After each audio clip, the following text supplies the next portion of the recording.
Hey everybody, welcome to Life on Life's Terms, episode 64. My name is Kenny. We're going to get into all the themes for the upcoming year, our personal contributions to Life on Life's Terms podcast, and the lifers. But first, I have to pay some bills. Ono Poke is one of the healthiest restaurants in the city of Edmonton. If you're looking for something more Hawaiian to warm up to these cold days in Edmonton, go to 10142 104 Street, Edmonton, and try a poke. Modern Gravity is the best place to relax. They're spacious in their spacious float tanks. If you have not floated, you got to try this. February is always a stressful month, and for only $39.99 a month, you can enjoy a float a month and just let it all go. Go to Modern Gravity's website at www.moderngravity.ca. How you Done. doing? I'm doing real good. How's it going, bro? It's pretty good. So it's just I'm on the show too today. Yeah. Hi, Justin. How was your holidays? Well, they're still in process. We had extended holidays. Yeah. Like, coming to the show today, I was like, can I even do this? Like, There's I don't a even, groove. do I even remember how to fucking do this? There's a groove, right? There is a groove. Yeah. Sitting here and like, When we're here 2-3 times a week, then we're here 2-3 times a week, and then you take a week and a half off, and you're like, what the fuck do I do with my life? yeah. Yeah, I hear that. And then there's no blog. There's no due dates. You know, you're like, Yeah. How come I have no stress? shit. Yeah, you're like, shit. How is it that the week is fucking done already? What? Yeah. I didn't have to stay up once or twice till 5 in the morning because I leave my blogs till last minute. Yeah. I'll do that tonight though, because I got the end of the month one, right? So Yeah. but I did that. I'm getting better with timing my effort into the blogs. Yeah. So I like took a couple days and I like put all this content into it, and now I just have to finish editing it. So I'm ahead of the game this time. I started doing. I just, you know what? It takes me about. So, fuck it. Why don't we just jump right ahead and we'll talk about the lifers? Because you did the Instagram post when I was. What would you say? Lecturing our new blogger Chelsea. I guess that's what it would be. It was kind of a instructional way of how we do things here a little bit.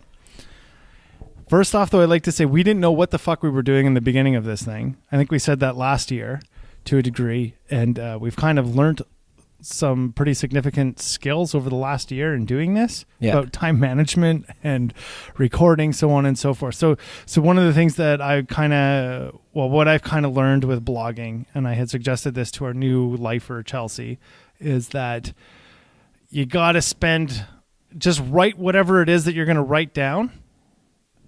Whatever the errors are, whatever. Yeah, puke it out first. Just throw it on there, and then disseminate what you're going to, where you're going, what you're doing. Because the main idea is there, and then from there you kind of structure it, add, take away. Then you do your grammar. Then you get the flow. Then takes about 7 reads. I think when I first started doing it, there's a ton of mistakes. The blogs weren't great. Even like when you were doing the paragraph or whatever for our shows. Yeah. There's always screw ups in there at the beginning too, but we're getting it's getting better, right? Yeah. So I think there was always mistakes, and then all of a sudden you start realizing, like, I just hated writing. I hated it. Hated writing. Oh yeah, shout out to Brazula Cafe. That's what we're drinking today. Yo, it's really good coffee. It is. Yeah, I know. We got to get the Black Lion coffee. Yeah, you saw that, eh? Yeah. Yeah, we'll go talk to them. So anyways, I was at the store today or yesterday. Black Lion? No. I was at Sobeys. Oh yeah. And I was just looking at like vitamins and shit like that. And I bought these memory pills, and they're called the Lion's Mane. There you go. Sick. So what I was saying about blogging, one of the things that I learned over time is to grow to like it. It's not going to get any easier than what it is. And we're pretty unfettered. I think we're pretty cautious about what we say on the mics for the most part, in terms of trying not to piss people off. But You have to be very careful with your written words because people like to say, God damn it, look what you fucking said. And they'll hold that shit against you for the rest of your life. No matter how many times you say, you might have misconstrued my thoughts there, or you might have taken something the wrong way. Fuck that, It son. is written. Yeah, it's written and it's there for life and it's on the son of a bitch of an internet. You know what I mean? Yeah. Never gonna end. You're paying for that motherfucker till the day you die, right?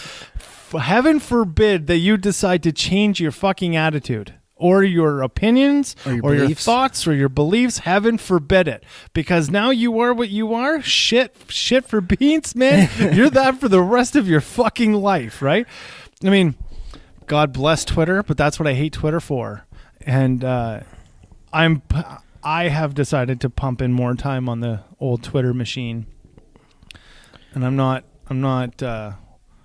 trying to piss off Justin Trudeau so much on that old Twitter machine so much anymore. And okay, he'll be gone soon. I'm just adding to things that are already positive. Yeah. That are already out there is what I'm trying to do, right? But yeah, so blogging, I think that's what we're the lifers.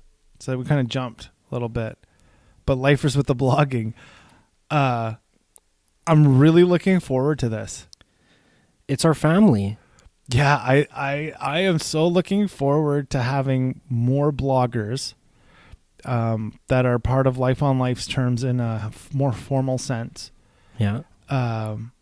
Just because it adds so much more of a dynamic than I've ever seen before. And I'm gonna be. We were pretty on. Like I've said this before. I think one of the things that Life on Life's terms really brings that other podcasts doesn't bring is we have a blog afterwards. Yeah.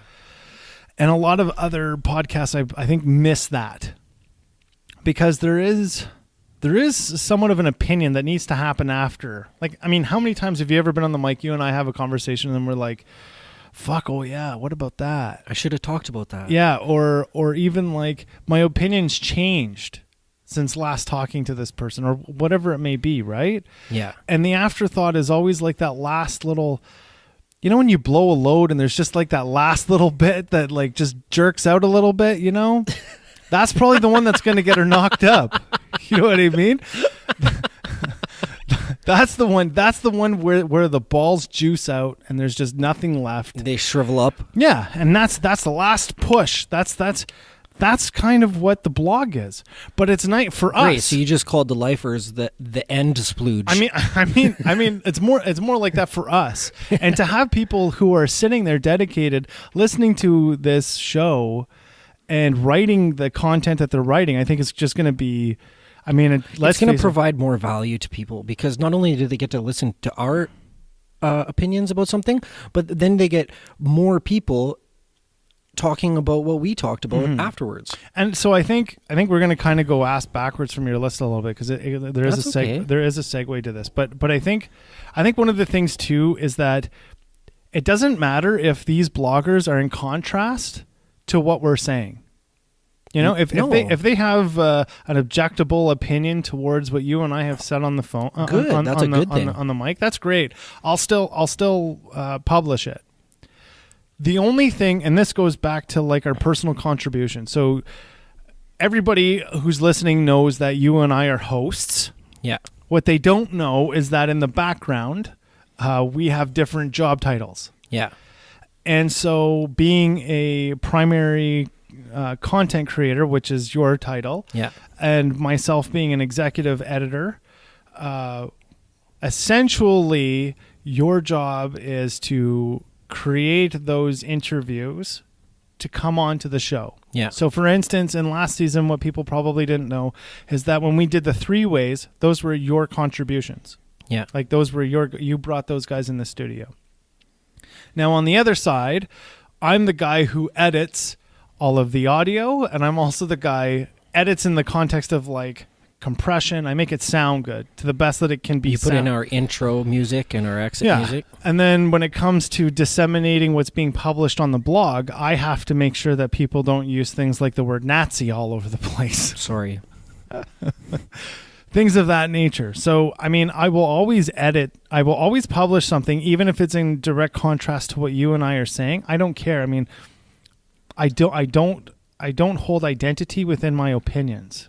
They're only my opinions. Yeah. And so if somebody is in disagreement with me, I value that. I think that's a good thing, because then I get to really take a look. Like, that's where we learn. Well, if you don't mind, let's talk a little bit about let's talk about the outside of the conversation that you and I had before this, and how difficult it is, because we did this it was a very loving way. Yeah. And it was a very honest way. And that's about as far, I mean, we just don't have about to, like direction in my life about working in the nonprofit sector. Well, and it was, I mean, and we don't have to go any further than that. Yeah. I think the big piece is on both sides, it was one, difficult to hear, and it's difficult to say. Right. And so what I'm getting at is what I like about the blogging is even when we hear these things, it's okay. It's okay to hear, they didn't agree, so on and so forth. But that might be sometimes the tough truth, because you might be in a box. You know what I mean? And it's challenging to like shake your view from that box. You know what I mean? And to look at the big picture of it all, right? And sometimes those contrasting views are very, very important, because that's what it allows you to see, is the other perspective, right? Yeah. Well, it was only difficult for you to say because you thought it might be difficult for me to hear. Mm-hmm. But I'm actually like totally ready, open, and willing to hear any objective opinion from anybody about that topic, because that's where I'm going to learn. You know what I mean? Like, because I am in a box and I can only see like what's before me and what I've done in the past. Well, and it's one of those things too, where you have to equate your success. You have to equate it. So what is it that you want? Do you want, it's like this, man, when we're looking at people in our circle, you have to assess it of what is it that they have that I want? And if it's a majority of what they have that I want, well, then you have to go and do it how they've done it. It's not about doing it on your own terms. It's great that you might be able to do that, but what the fuck do you really know about doing it on your own terms? Nothing. Oh, you fly by the seat of your pants. That's right. So when somebody, and I have a mentor who's done this with me, sat me down and said this, and this, and literally broke it down in steps for me, and said, this is not fail proof. You can fail, but the likelihood of you being successful is likely. And that is this is what it's always been for me. And I think there's probably as well, this month's theme is startup. So I'll touch in a little bit about this. You need to have a secure source of income in order for you to be able to go out and find your passion. But and start a new business. You still need your passion to be what you're doing, though, to create that financial inflow, right? Yeah. So if you have many interests, well, that's great. That's fantastic, and that's awesome. But you and I have quickly discovered, or anybody will quickly discover, especially in Canada, starting a not-for-profit is a hell of a lot harder than starting a for-profit company. There's more handouts for a for-profit company than there is for a not-for-profit. And you and I went into great detail today within that discussion of how the not-for-profit sector is supposed to be operated, but instead they operate as if they're a business that's perpetuating business, as opposed to looking at their mission and ratifying that mission, making extenuating it, or making it like into the dinosaurs, fixing the problem. Right? Yeah, nonprofits are there because there's a problem. It's supposed to be. There's a lack. It's supposed to be a lack of. There's a gap, some sort of gap that exists, and the not-for-profit is supposed to fill that in. Yeah. Right. However, they perpetuate it. And I think it's no fault of their own. They do it in the context of goodwill, but you obviously don't want to work yourself out of a job. But that's why I'm saying people like us who are willing to create a platform to generate income, it doesn't matter to me if my income's coming from a not-for-profit or not. That's just a good thing to do. Yeah, no, we're doing the nonprofit because it feels good. That's right. Yeah. So we have to generate the first business that creates income that we like doing, to go then and do something not for profit. You look at all these executive directors who are sitting in Salvation Army, Hope Mission here in Canada, or any of the other large not for profits that are in your local area. that executive director is not looking at trying to diminish their job or diminish their services. They're looking to extend services. And they can sure as hell stand on a platform saying, well, there's so many gaps that need to be filled, and that's fantastic. But the reality is let other not-for-profits fill those gaps. Give up some of your income. Allow, as we say, the spirit of rotation to happen. Right? Yeah. That's how the not-for-profit world becomes innovative, as opposed to stuck in one vision, right? Which is when we're looking at the conversation that we had in an external view. That's what it was. It was about breaking the mold and saying, okay, no, this is the road. This is how we do this. Right? Because then if anybody says, well, what's your personal need out of this not-for-profit? It's nothing. We don't have a need. We're trying to help other people's needs. That's right. I don't have a personal need. I'm not looking for income out of this. I'm not looking for that at all. What I'm looking for is to be able to help people. Yeah. Right? And that's it. That's all. That's all I'm sitting here trying to advocate for, right? Yeah. So I think that kind of touches into that. Were you okay with seeing in that conversation how did that feel to see another approach to the road? It shone some light on it for me, because I'm going into this thing blind, basically, and I've never worked at a nonprofit before, and I'm the mission and the purpose and the things that we do at this nonprofit, I am very, very, very passionate about. Mm-hmm. And but when it comes to the legalities of it, the politics of it, that stuff, I don't know, it's new to me. You know what I mean? You've already been in this area for 4 years. Yeah. And that 4 years of experience is, to me, it's invaluable. It's so important to hear that stuff. So when you're telling me this shit, I was all ears, man. Because and I think the other piece to it is there's a difference between operating a not-for-profit as an executive director and being the founder and the executive director. Yeah. Because being the founder, you were ground up. Yeah. You know what I mean? And to take over a not-for-profit, it's like this. If you're looking at a business, right? Let's say you and I were looking at buying the Ford company. So we had that kind of money. We're gonna go buy Ford. We need to look at what's the opinion of most customers out there about Ford. Yeah. Found on road dead or first on race day? That's right. What is it? Yeah. Now, if I'm looking at that as at this point, I'm a speculator that I might buy it. I'm going to start looking, okay, so what's the value in that they're selling? Now, how many customers are there that would buy Ford, whether it was a piece of shit or something amazing? Because of the brand. That's right. So now there's quantifiable 2 different customers, right? Then the next one is, what's the overhead? You see, the cost doesn't matter if you have the customers, because the customers don't give a shit what it's going to cost, provided it's either a good product or they're diehard. They're emotionally attached to the brand. Or they're a diehard Ford fan. Yeah. Right? Now you got to look at, okay, so why are they liquidating?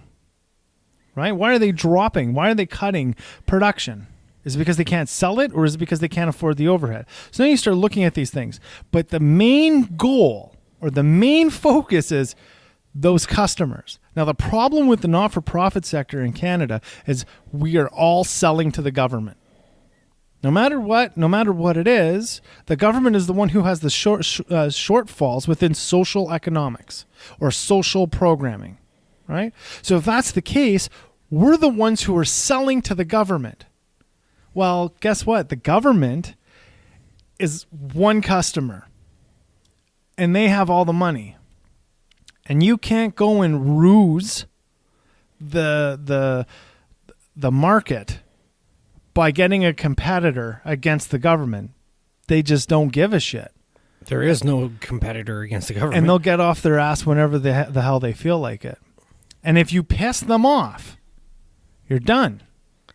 You're done, because it doesn't matter. It doesn't matter how many times you decide to change your personal name, and it doesn't matter how many times you change your company name. They don't give a fuck, because they're only one customer. See, Ford could piss off 500 or a million customers. There's 50 million people buying it. Yeah. Big deal. Piss off the government though, fucked. SOL, man. It's just not going to happen. And it doesn't matter how many times you re-innovate. It doesn't matter how many times you try to change that out. That's the problem as a startup with a not-for-profit.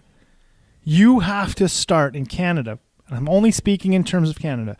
You have to start off in a way that's amicable to everybody.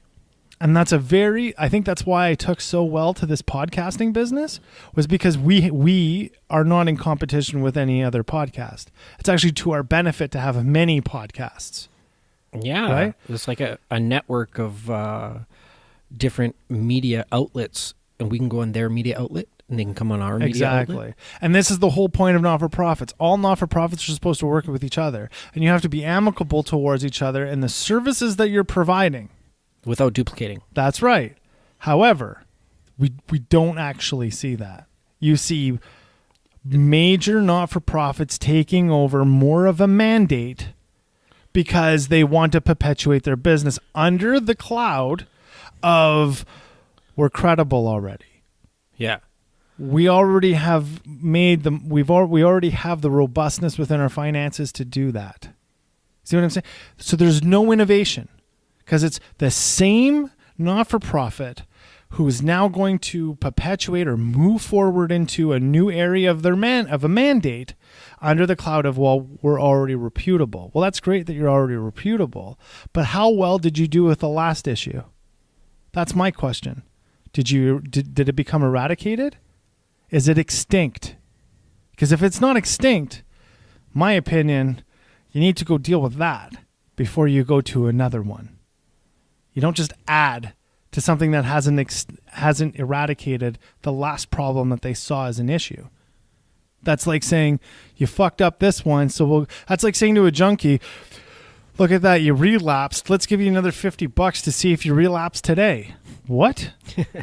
You know? Yeah. You made it half a day without banging dope. Good for you.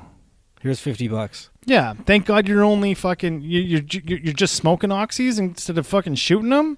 Well, that's an improvement. What? like I heard this a little while ago. I was at a birthday and some motherfucker was taking like 7 or 8 years or some bullshit. They're all clapping, blah, blah, blah.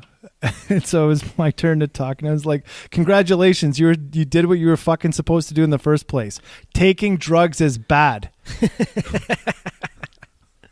And everybody looked at me and they're like, yeah, that's right. I'm like, and you fucks feel like it's a need to have fucking cake. You should check your obesity.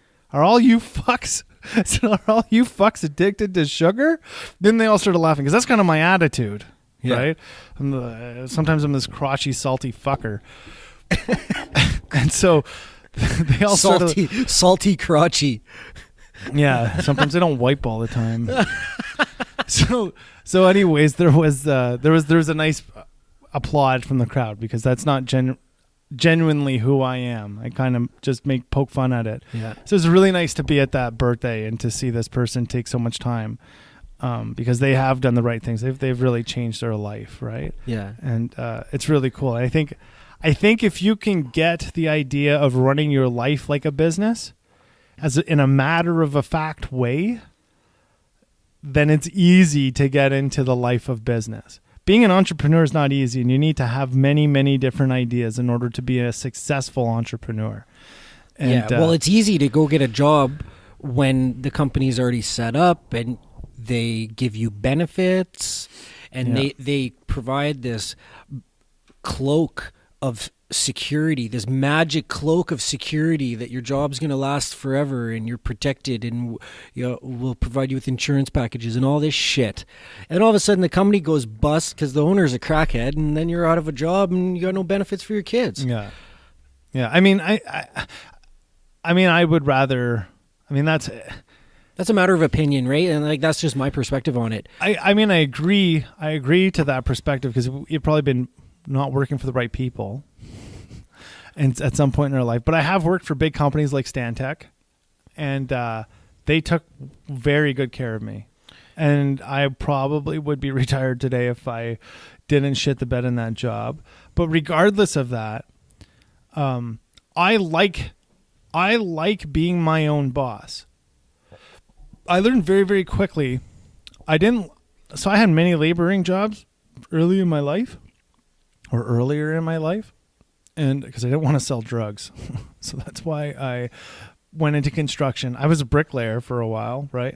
So this bricklayer after you did some time and... No, I was a bricklayer before. Oh, okay. So like in my early teens, I did it, right? Yeah. And it was like Alberta, so you could get a job at any time back then. And I learned... So I remember one time I was sitting in a hoe, not a woman, but a machine. And this fucking guy was holding this stick, not his dick. He was holding a survey stick. And this prick tells me, you got to dig 3 more centimeters down. This fucking machine was huge, man. It was a 345B cat. Motherfucker, this fucking thing was huge. Like, I can't see 3 centimeters. Like, I don't give a shit. You got to do it. I realized in that moment I wanted to be the guy telling the guy to dig the ditch, not the guy digging the ditch. So that's how I became a surveyor. Long or the short of it. Went into survey, and I realized very, very quickly in survey, I didn't want to be the guy cutting trees down either. I wanted to be the guy in the office in Edmonton or Calgary telling the crew to go out there and cut down trees. So then I went to that.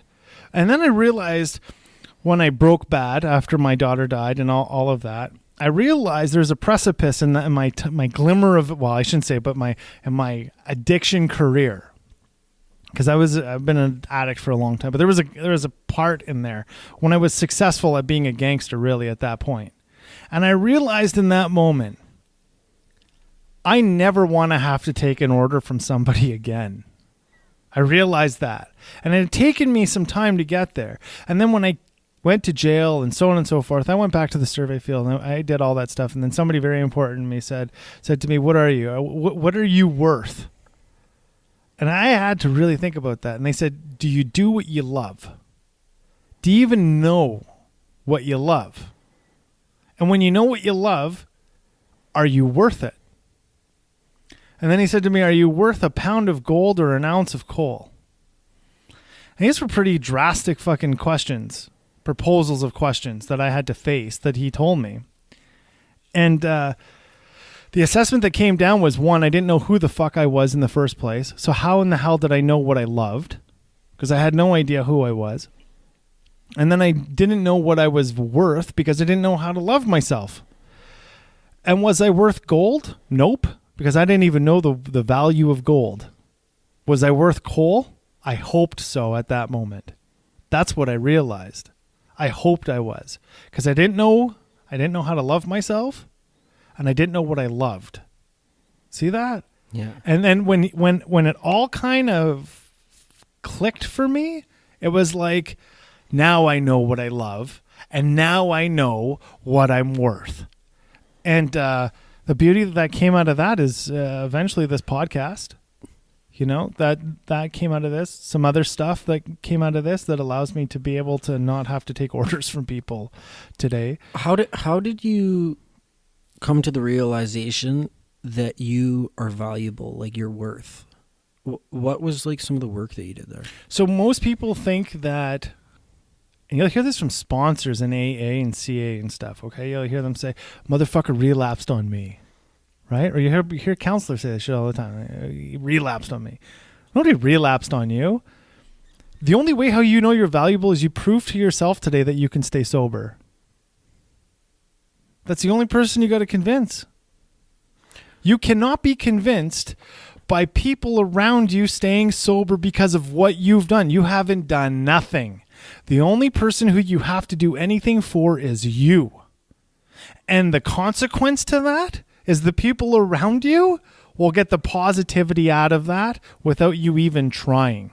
You don't have to hold an inventory. You don't have to say, look at what I've done. You don't have to do any of that. All you have to do is concentrate on you. Just radiate light in, so therefore you'll radiate it out. Do I love myself today? Yeah. How do I know? I prayed this morning. I worked out this morning. You didn't do heroin this morning. I'm emotionally stable today. Yeah. Right? I'm spiritually fit. And if somebody asked me to be of service because I wanted to do it, I could. Yeah.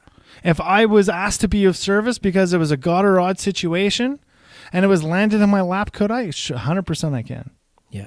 Right? And why is that? I've taken care of myself today. Yeah. Will it be the same way as tomorrow? I don't know. I'm just concentrating on now. So that's how you realized you were of value. Well, that's how I knew my worth, because day by day, that's how I grew my self-esteem. And I realized, shit, I can go to the gym. Shit, I can pray in the morning. I can ask for help. That's all it takes. Help. Help me, God. Just fucking help me. Help me stay on the right track. Help me so that I don't have to go and fucking sell my soul today. Just help me. Help me stay on track of what you want me to do. That's all I want to do. Just want to serve you. That's it. That's all I need to do. That's my boss. Then I go and work out, and that's the one thing in my life I can control is that workout. I can work as hard as I need to work in that workout in order to take care of this body we call a temple. Right? And then from then I can assess my emotional needs and my emotional securities after that. Because I'm in the right frame of mind. Yeah. My head isn't fucking running, right? Yeah. And then I can look at my to-do list, sit down, I meditate, I take 20 minutes with the mala, and I learn my breathing, and I look at all the stuff that I'm going to do, and then I get to it. And people have asked me before, they're like, well, when do you start your day? Well, what time did I text you this morning at? 9 or no, like what? The first time? text, like 7:30 or 8 o'clock. I've been up 2 hours before that. Yeah, because that's what it takes. That's what it takes. How do you prepare for the day? This is how I need to prepare for the day, right? And then it just kind of develops that way, because there is the only way how we're ever going to change this world is if you change the green space in your head. Be the change you wish to see in the world. That's all you got to do. It's just that. You just have to change the seeds that are in your mind. And you're going to find and I've heard other people say this, I forget exactly who it was that said this, but you're going to find very, very quickly when you realize you are your own thoughts, you will watch your thoughts and you won't spend time thinking about stupid things. Anything unbeneficial. Truly. Yeah. If something's not beneficial to me, like worry, anxiety, anger, depression, like as soon as I become aware that I'm feeling those shitty feelings, I know that I'm entertaining unbeneficial thoughts. See, and you know what I see? If I feel anxiety about an issue, you know what I've come to realize? My intuition is telling me, look at Justin, you're at the fucking deadline and you don't even know it. The deadline is the next 2 hours. This needs to be right now in front of you. If this isn't on your fucking to-do list today, and it's giving you anxiety because it should have got done, blow off the other shit and get this done.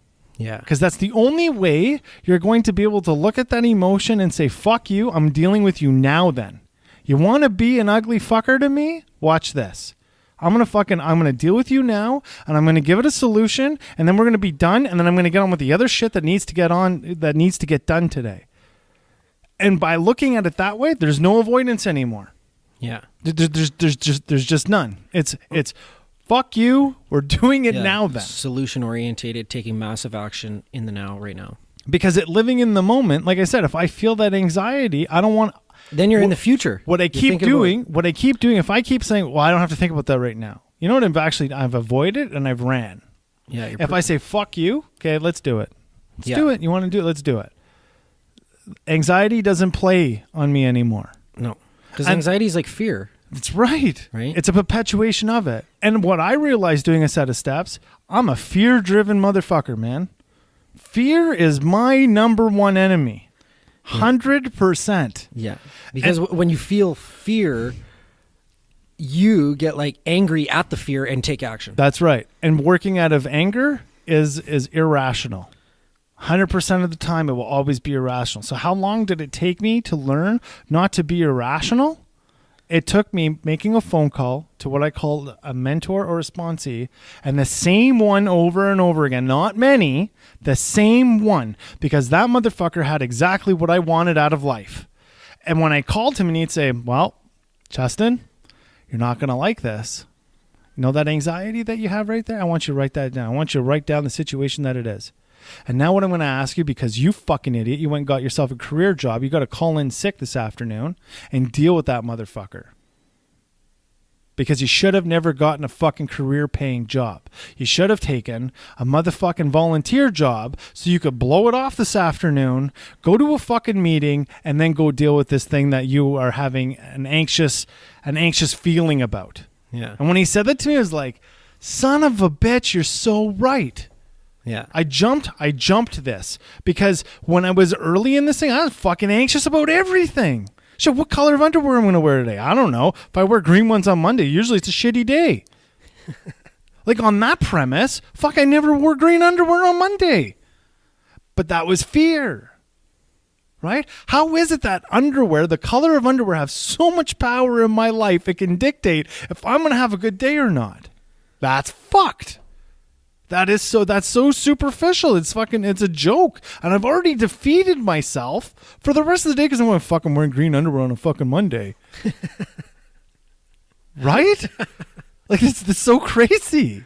Yeah. Like that's so crazy. So instead, how do we change that? Well, it takes many phone calls. And the phone is the heaviest thing to pick up when you're in that moment. And the hardest, what ends up flipping is you have to recognize that you make shitty decisions. And probably a majority of your decisions are like the mass people who are never going to retire. And the people who do retire are the small 1% who don't do things exactly like everybody else. And what do those guys do? Well, their perspective is how am I looking at this situation? Am I running on fear or am I being rational about it? You know, and those people who are successful, they have the time and the ability to look at those things because that's what's actually important to them. Money's going to come. Money will come and you'll put it to work and it'll make you more money. And that's what happens. Money is only a consequence of doing something that you like. And they say, oh, entrepreneurs fail all the time. Well, yeah. Look at the ones who fail all the time. Were they really passionate about what they were doing? Did they really like what they were doing? When they got up in the morning, did they feel good about getting on with the day? Did they feel good about pitching? Did they feel good about sharing the value that they have? I'm not talking about selling here. I mean, you could use that word selling, but are you passionate about it? Because if you're not... If you're passionate about something, you don't have to sell it. Well, because you are it, because you're passionate about it. I guess also I'm using that vernacular so that somebody is able to see that. Yeah. Right? Or be able to relate or equate to it. So I think that's the big piece when you're looking at a startup. And to look at a not-for-profit, fucking most millennials don't even know that Bill Gates ran Microsoft. They just think that he's some guy who gives fucking medicine to people. Some philanthropist. Yeah, but they have no idea that he made money first. Like, and he copious amounts of it. It's fucking ridiculous. It's just ridiculous. I just decided I'd start a not-for-profit. People gave me all this shit. And no. It doesn't work like that. It just doesn't. And there's, I'm sure that there are people out there who are going to get their underwear in a fucking knot. And they're going to go on our website and say, oh, I started that way. Well, good for you. Good for you. The majority doesn't start that way. It just doesn't. You know, most people, most founders of not-for-profits started in the private sector making their own money and then going off and doing their mission. But even like starting up a for-profit business, yes, it is easier than a non-profit. But at the beginning, you still need capital. You still need money. To a degree, but you know what though? Most people are willing to give capital to a for-profit instead of a not-for-profit. Well, yeah, because they'll get it back. You can find capital for a for-profit. Yeah. Easily. Yeah. Right? Easily. You just need the right team. Yeah. Or this is the other thing. So I've sat in a position where I was buying businesses. And almost like a Dragon's Den situation, okay, or Shark's Tank situations for you Americans. And thing that I noticed is, okay, so I was giving out capital at a percentage on compound interest, Basically means, I give it at 2% and tomorrow it's 4% and then the next day it's 6%, but it was over a massive time, which was the compound interest was consequential if they did not pay me within the first 2 years. So it's a consequence. I wanted to be out of it in 2 years, basically. But I wanted my money. So the people that we ended up loaning our capital to or giving capital to were people who were so passionate about their job, I knew damn well that they would come up with the fucking money at the end of the day if it meant selling their firstborn kid. Yeah. Those were the people that we gave money to. Why? Because that motherfucker's going to go pound the pavement every fucking day to go get me paid. That's how my money works for me. I'm not assessing what his business... I mean, sure, I'm not going to go piss money away in something that's going to fucking sieve money. But you have to equate there. The business model plan, what he's doing, the innovation that it is, and his passion for it. If he doesn't have the passion for it, fuck him. Yeah, it could be the best idea ever. Yeah. Fuck him. That guy's not paying me. He's going to take my fucking money, piss away a good idea, and fucking claim bankruptcy on my ass. And what am I left with? A couple fucking prototypes. A cold dick in the face. Exactly. It's just, and it's not worth your time, right? Yeah. We should go into personal contributions. Because we talked about our titles a little bit. Yeah. You are the chief content creator. You're a C-level motherfucker. I think one of the personal things that I really want to add this year is, and I don't want this to come off like a New Year's resolution, but I've been working very, very diligently at my physical health. Yeah. And I think I'm going to be bringing that, especially come March. So I'm going to tie this in a little bit with the themes. Yeah. March, we're doing diet and fitness or whatever. So I think that's what I'm going to contribute personally. That's the month I'm going to do my due diligence over the next 2 months. And I've been living more of a paleo diet, but I have lived vegan and I have lived vegetarian. And we're gonna get into that, and I'm sure we're gonna get raked over the coals. Well, everybody's got their own opinion about food and stuff, right? Well, real quick, I think there's an ideology. There's multiple, I think. But it becomes identity. Yes. Right. Yes. Hi, my name's Kenny, and I'm a vegan. Yeah, exactly. Right. Yeah. And that's. Do you have any vegan steak? Okay. So I'll say this. I was reading this article a little while ago, and you know how there are some vegetarians out there who say, I don't eat meat because I don't like killing things. So, truth be told, your soybeans are killing just as much animals as the fucking slaughterhouse. What do you think San Montos is doing with all those soybeans in order to yield a really good product? They're killing any fucking animal that would decide to eat that fucking product before it's harvested. So it's dying. And then when you look at the cultivator, you look at the line of ravens and crows that's behind the cultivator as they're bringing that shit up. Ravens and crows only hang around things that are dead or dying. Being a guy who's in the bush, if I saw a murder flying around in the air, a murder of crows, that meant that a bear had just killed something. And I probably shouldn't go in that neighborhood. Go look at them cultivating soybean product or tofu. It's just a fucking line of crows and ravens behind that thing. There are still animals being killed in the name of vegetarianism or veganism. I mean, you need protein at some point. This isn't like it's a choice. Like I just told my body I don't need protein. No. Biochemically, DNA-wise, your body says you have chemicals in your gut that will only break down meat or protein. That's its sole fucking purpose in life. That's what it was created for. That's why you're putting tofu and soybean product in your body so that you're not so malnutritioned that the fucking hair in your head starts falling out because you decided to live by an identity of being a vegan or vegetarian. And that's great. You know what? There are some people in this world, being a vegan and vegetarian is a great thing for them. And that diet fits really, really well, and I applaud you. It's fucking great. That's great. Beautiful. Beautiful fucking thing. But for most people, something like 92% of us eat meat. We just have to learn how to do it in an ethical way. Okay, I have a suggestion. So I'm gonna for our months, our themes of the months for this year, for 2019. So April, we have a spirituality, metaphysics. Woo-woo month. Woo-woo. Woo-woo. Woo-woo. I love woo-woo. Yeah. And then March, we have diet. Yeah. And instead of going diet fitness, let's go with like diet because there's a lot there. I think we could tie both in and we could do another month of fitness. Yeah, I was going to say, let's move fitness to July. We could put some fitness there, but let's do a full fitness month in July. Okay. Instead of like a Canadiana month because it's Canada Day. Yeah, we could do one episode or something. Yeah. We're fucking Canadian, so be it. Yeah. Let's do the fitness one. Yeah. I'm really looking to February for relationships. Yeah. That's going to be... That is going to be... I mean, every time we've ever done a relationship episode... There's been lots of downloads. It's pretty fucking... Well, it's not even the downloads. It's pretty fucking rank, some of the shit that we say. You know? Yeah.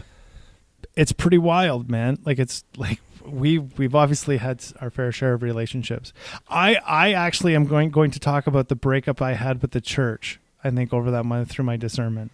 Yeah. Because it's really what it felt like. It felt like I had just broken up with a longtime girlfriend who taught me a lot about myself in regards to like not masturbating. Well, you didn't break up with Jesus. You just broke up with the church. Yeah, exactly. Mother's Day is going to be special because we both have our moms coming in. Yeah. To talk about, the hardship of addiction. This, the biggest question I get, and this is honest to God, aside from the other big questions that we had from last season, but the one that keeps coming back that I think only our mothers could really talk about is how a mother deals with their addict child. Yeah. That, and us being addicts, like we can say all this stuff like fucking tough love, blah, blah, blah, or whatever it is, right? But it's different for a mother. It's different from a mother talking to a mother. You know what I mean? So I forget, I hate to say this on the air, but I'm going to do it anyways. What's the month where we don't eat in jail? The one day.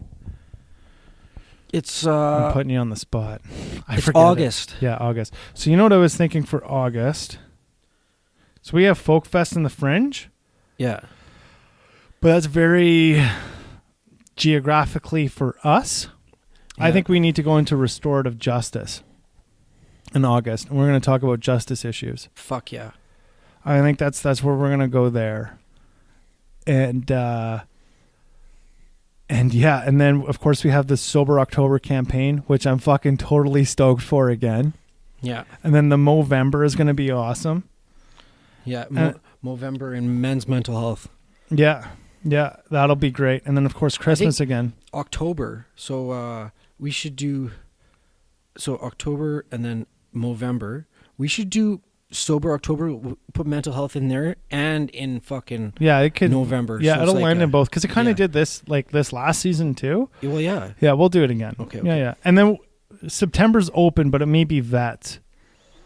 Like we might feature because we had Brock Blaschek in last year, who basically gunned down fucking the Prime Minister of Canada in an Edmonton. It was an Edmonton. I forget what they call those things. Anyways, he pissed off the Prime Minister. It was like a town hall meeting. Yeah, that's exactly it. Yeah, that's what I'm looking for. Town hall. Yeah. So that'll be good. And then this month is startups. We just kind of gave a whole bunch of bullshit about that. Yeah. Non-profit, for-profit, entrepreneurial. Yeah, I think, and you and I probably in the next little while, we'll probably get into a little bit more of the actual bones and gears about it. Yeah.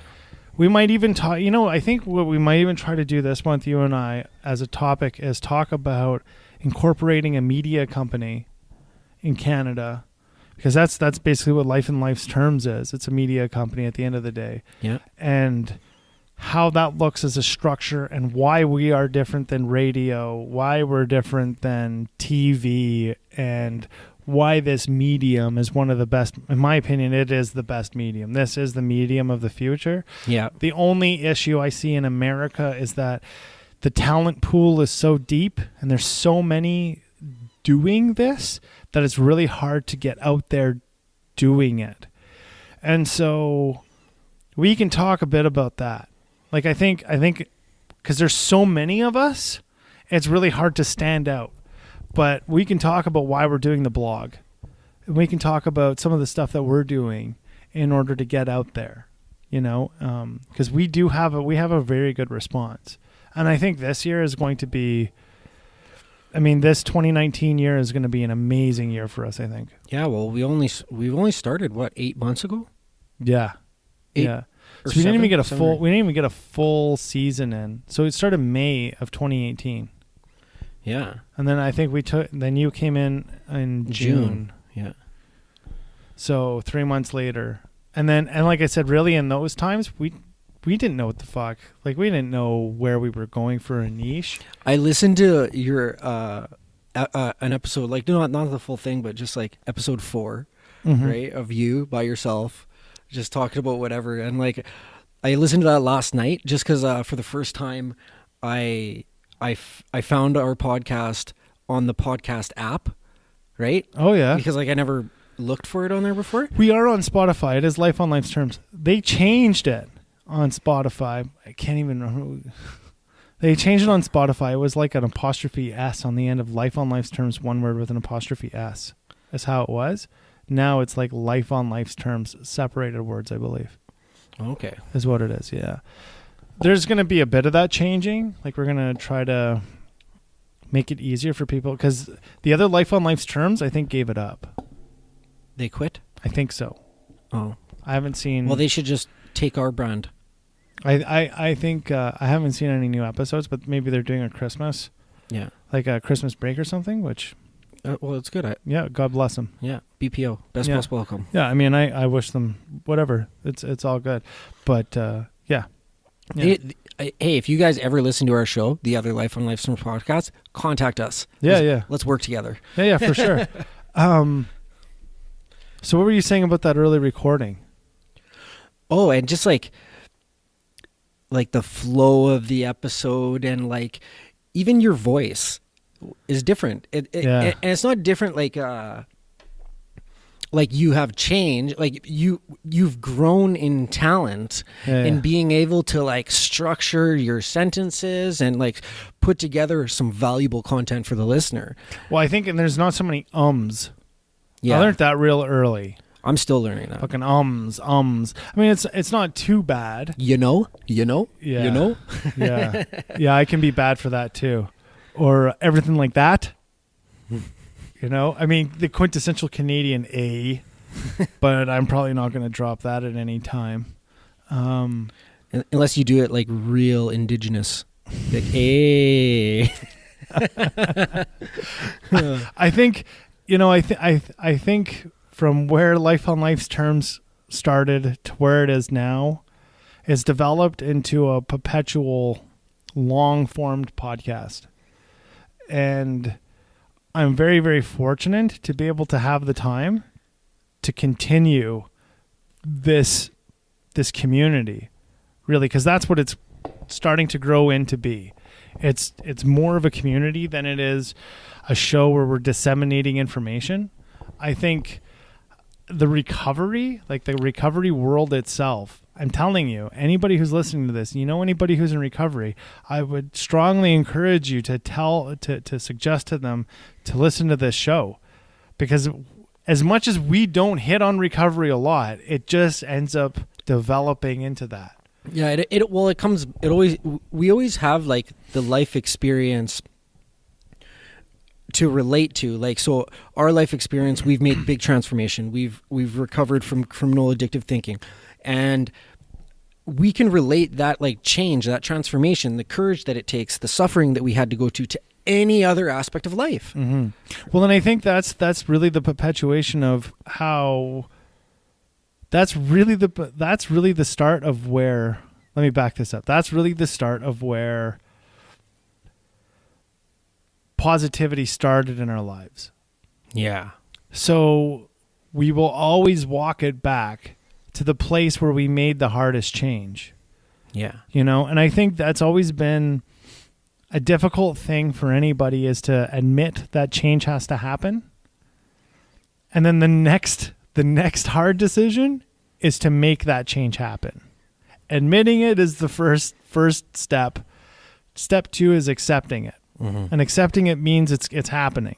You know, it's not a waiting period. It's okay, let's get going. I think that goes back to when we were talking about if I feel anxiety, well, in the forefront, we're looking at what the issue is.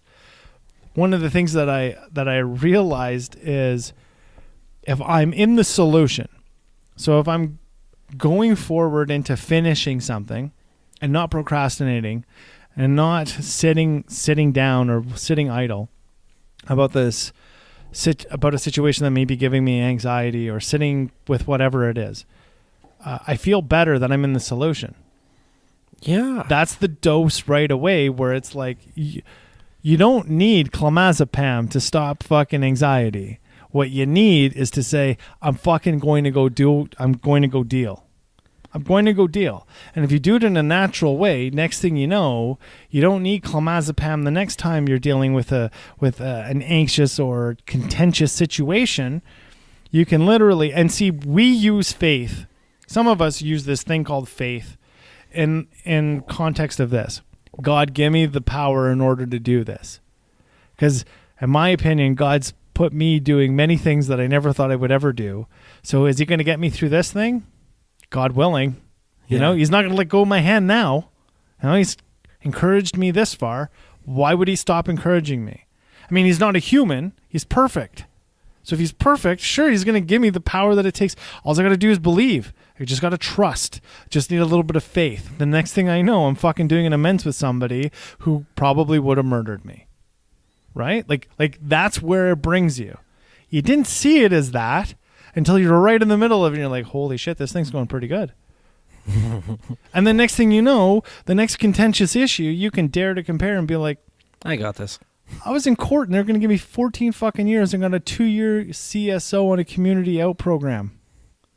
Is this really going to be the thing that's going to take me down this fucking job interview? Come on. Yeah. Right? That's why we're lions, bro. Because that's what's developed over the practice of goal setting, success, and faith. You need the faith to set the goal. You need the goal to get the success. That's the repetitive flow that it has to be. You have to have the faith to set the goal to feel the success. Because if you don't practice success, when you become successful, you're going to think it's too good for me. It's too much. I don't deserve this. Say that again. If you don't practice faith, that when you get successful, you need to practice faith in order to set the goal to practice success. Because if you don't practice success, when you are successful, dumb luck, call it whatever you want to call it, you'll blow it. Shit the bed. Yeah. I'm not worth this. All the while, if you had faith to set the goal, the goal then... I like that now. Oh, man. Because then the goal will give you self-esteem. Now that you have self-esteem in the bank because you keep on being successful on a daily continuum, when you become successful in regards to money or whatever it is, it's not really a big deal. It's not a big deal because you're successful every day in your goals. And it's just a nice little cherry on top, you know, a $10,000 a month. Oh, yeah, that's great. Let's carry on. Yeah. Pocket change. Because that's literally what it becomes, right? Like that's literally what it becomes. So as long as you're pushing that ball forward, whatever you decide is going to be your passion, whatever you decide you're going for, I mean, the goal isn't to produce that passion into something that's money yielding. Money's going to come. All you have to do is just be the best at it. And you're already the best at it if you have the passion. Yeah. You're already there. You just got to learn, grow, adapt. And all that's based upon being able to get up, ask for help, humble yourself, get the physical fitness, honor your temple, be emotionally stable so that you can be passionate about the vehicle that you're in. Mm-hmm. Don't even allow that passion or the vehicle or the supposed work that you're dealt with to take you away from humbling yourself or the physical fitness. That's all a part of being ready and capable of where you're going. It's all a part of it. You in the gym working out is so that you can be doing what you want to do or be doing what you're passionate about doing. That's what it's all a part of it. If you have to go and get a part-time job, that's all about still being able to do the passion that you want to do, because it's not absorbing all of your time. Yeah. It's only absorbing a fraction of your time. And the majority of your time is in what you're wanting to do, what you love doing. Right? Mm-hmm. You just have to look for the right vessel of how to do it. Mm-hmm. That was, you know what? That was so good. I wrote that down. What's that? You need to have faith to set the goal and set the goal to practice success. Yeah. And you have to be realistic about your goals. Well, I added, you need to have faith to set the goal, and then you need to take action to practice success. Yeah. Which will produce long-term success. Yeah. I smoked a pipe today, man. A tobacco pipe. Yeah. It was so good. I have to do a shout out because these guys are pretty good to me. So if you smoke tobacco, and I smoke a pipe because I think it's better than cigarettes. Cigarettes taste fucking nasty. And I probably smoke a pipe like literally once every 5-6 months. But I always go to Burlington Tobacconist here in the Edmonton area. You can get any of their stuff online. They have their own mixtures that they do. Yeah. Fucking unreal, man. Yeah. I smoked this Dublin stuff today. Put me on my ass. When we started this thing, Are you sure you didn't get that from the dispensary? I was fucked, man. When we started the show, it was like, oh wow, I might green out. Green out from tobacco. My mouth. Yeah, I do though. If I smoke a cigar now, I'm going to bed. We're done. like show's over. It's time to go wrap myself up in my sleeping bag, and it's time to be done for the fucking day. You know, where's the pail? You know, where's the fucking pail? We're done. Put the puke pail by the bed. So how do you feel about these themes coming up this year? I am very pleased with them. I'm confident about them, and they like fit us, like you and and I think they will work with our followers and our listeners. Mm-hmm. And I think it's not like, it doesn't pigeonhole us, and it provides us with a good variety and contrast of different things to provide value to our lives and for people that are witnessing it. What do you think is going to be the most difficult month for you to research on?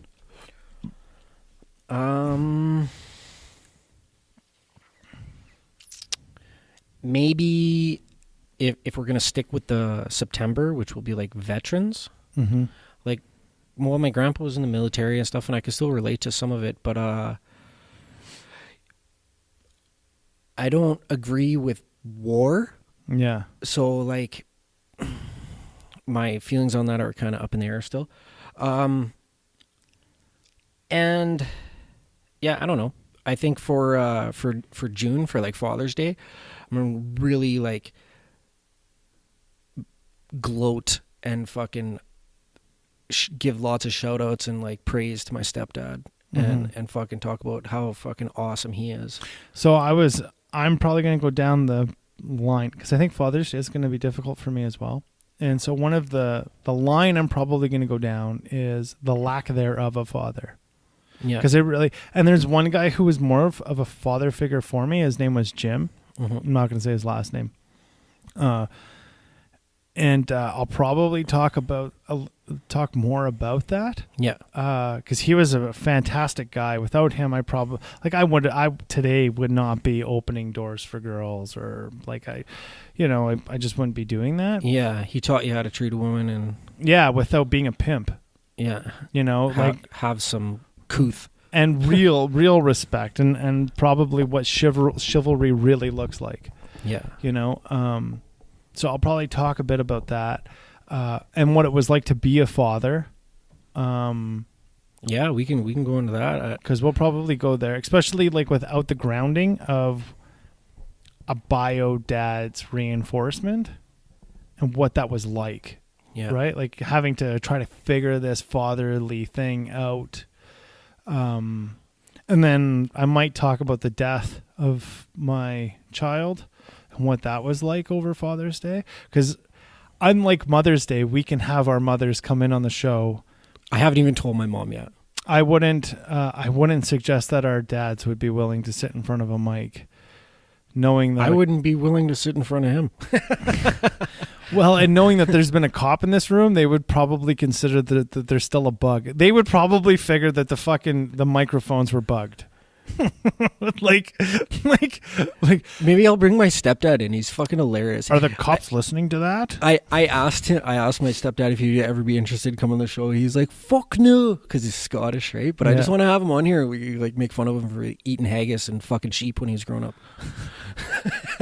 I mean, I think Father's Day is really good because it needs to be attributed. We are obviously more of a male-dominated show. And that's beautiful about the lifers, because like the lifer right now that's signed, for sure signed, is obviously female. Yeah. Chelsea, what's up? Yeah, so like I'm really excited to have that perspective contrast, in the show. And it might even develop to where she's on a mic. Yeah, well, that's the opportunity that we're giving to all the lifers is, yeah, you know, we'll just play it by ear and see which one pulls through, and that's another content creator. Because I think the goal by the end of this year... Host. Yeah. I think the goal by the end of the year is to have another 2 shows per week. Yeah. Yeah, with 2 new hosts. Isn't it incredible to really sit back and think about how much it takes to run a show? Right? Like, sure, you and I are sitting on this mic talking, shooting the shit or whatever, drinking great fucking Brazulla Cafe coffee. Yeah. But then to think about how to get bills paid, so on and so forth. Yeah. Then to write the blog afterwards. Yeah. You know, all that stuff, right? Let's talk a little bit about this too. I know it wasn't in your list, but why not? So we started that Patreon page. Yeah. $5 a month for financial contributors if they want to contribute. You and I talked before, wow, we should probably take down the Patreon page, whatever, right? Well, because like, who wants to ask people for fucking donations? Well, I don't know if it's really donations. I think it's one of these things that allows us... It's like tithing. Yeah, well, I think it's also one of these things too. Like, obviously, when it comes to our advertisers or our shoutouts or sponsors or whatever, the beautiful thing about that is we love... Like, we've tried everything that we advertise. So, like, we're like advocating these things that we've tried and they're good and so on and so forth. But really what the Patreon allows us is we don't have to sell out. We don't have to sell out to a major advertiser so that our backs are so against the financial wall. We don't have to sell out to the CTRC. Yeah. Yeah, basically, right? Yeah. Or we don't have to sell it to Alberta Podcasting Network. You know, we were invited, I don't know if you know this, but we were invited to Canadian Podcasting Facebook. They want to be a part of Life on Life's Terms. I haven't really assessed them yet. Like, I know Alberta Podcasting Network did not work out well in our favor. Yeah, well, we've read through the contract together. It was pretty fucking... Well, yeah. Something to laugh at. Yeah, well, it just didn't allow us the ability to go out and find advertisers. Well, it also took away our ability to talk about whatever the fuck we want. Yeah, to a degree it did. Yeah. Yeah, to a large extent it did, right? Yeah. I mean, there are some things that the Canadian government has put upon us that we're not going to go to on this show. Otherwise, we'll get charged with hate speech. Or ever, because I don't think I really want to do a 2-year bit with a fucking indictable. So there's just some things that definitely have cut. We could disseminate that through other channels. Yeah. But we can't do it here. Hit me up on Facebook. So, and one of the other things that I'm going to try to do as well is I'm going to try to stay away from the Canadian political stuff or the geopolitical stuff. I don't think it's really necessary on this forum unless it's something that's big. Yeah, that's a real issue. Because that's always, it is what it is, right? I mean, life is life, and this show's about how to deal with it on its terms, not on our terms. Yeah, and like, the one thing about that I want to talk about more throughout the year is the importance of voting. Yeah. Yeah, I want to do like a few shows like about stuff on voting, because really we live in a democracy. Like, but if it doesn't fucking feel like it right now. 1/3 of the people are voting, then it's not being utilized to its full potential. It doesn't feel like we're in a democracy right now. It really doesn't. And the other problem, just real quick, in Canada is that and also in America kind of, the leading powers federally are dictated by only 2 provinces. And it doesn't matter if the rest of Canada votes, those two provinces will dictate the winner. Because they have enough people. That's right. Mm-hmm. And this is why a value system scored by... This is why a valued system scored by... It should be like per census? province. Yeah, like a percentage per capita. See, that's an electoral. That's an electoral. And the problem with electoral is it never changes. So what I would more suggest is you make a total score. So you allow census to run right before an election happens. You get census to run what the population is of Canada in its geographical tenures or in its geographical areas. And then what you do is you take a total score. Let's say it's 1,000. So you need 1,000% or 1,000, not 1,000%, but like 1,000 score in order to win the election. So all of a sudden, Alberta, which is always less people in Canada, every time somebody votes, it's worth 10. It's worth 10 votes per person. Then what ends up happening is Ontario is worth -5. Quebec is worth -2. And now what ends up happening is the promises that are coming out by politicians are more likely to be nationalistic in view as opposed to individual provinces getting attributed or getting those promises attributed to them directly, right? So you're not playing numbers. Instead of just Ontario and Quebec leading the race. It's more of a nationalistic view. Yeah. We see that mostly right now in Canada with a guy named Maxime Bernier with the People's Party of Canada. He is definitely, he wants to abolish CRTC and repeal and replace with a new entity that'll still take on all the emergency stuff that CRTC does. Yeah. But he wants to take away all of the corporate welfare in the media, all of that stuff. That's basically his platform, long and the short of it. But I agree that there needs to be voting repeal in Canada because right now, as it is right now, it's one vote equals 1. And the problem is here in Alberta, we know who's won by 6:00 in the evening. Yeah. Because the polls have closed in Ontario at 8:00, and it's dictated to us who's now running the country. And in Alberta and even BC, the voices are never really heard. And then we're always having to placate even to a conservative party. Alberta's mostly conservative or Republican for you Americans. However, even when the conservatives get into power in Canada, it's still not advantageous for Albertans. And the reasoning is if the Conservative Party wants to be revoted in or get reelected, they do so by placating and pacifying the East. And you're always playing the East against the West in Canada. This is what we see predominantly all of the time, right? Like right now, Quebec apparently doesn't want any natural...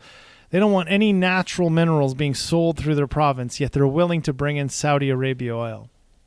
You want to hear something mind-blowing? So we have this carbon tax here in Canada. I couldn't believe this when I heard this. We have carbon tax here in Canada that Alberta pays for. So if we want to sell carbon or gas, we have to pay a carbon tax in order to sell it. Saudi Arabia oil, which is OPEC oil, it's unethical oil, is being sold here in Canada, and it's been exempt from all carbon tax by Justin Trudeau. So it's it's advantageous to buy Saudi oil than it is to buy Albertan oil. Alberta has the second largest oil reserve in the world next to Saudi Arabia, but we can't even sell it within our own country without paying a carbon tax.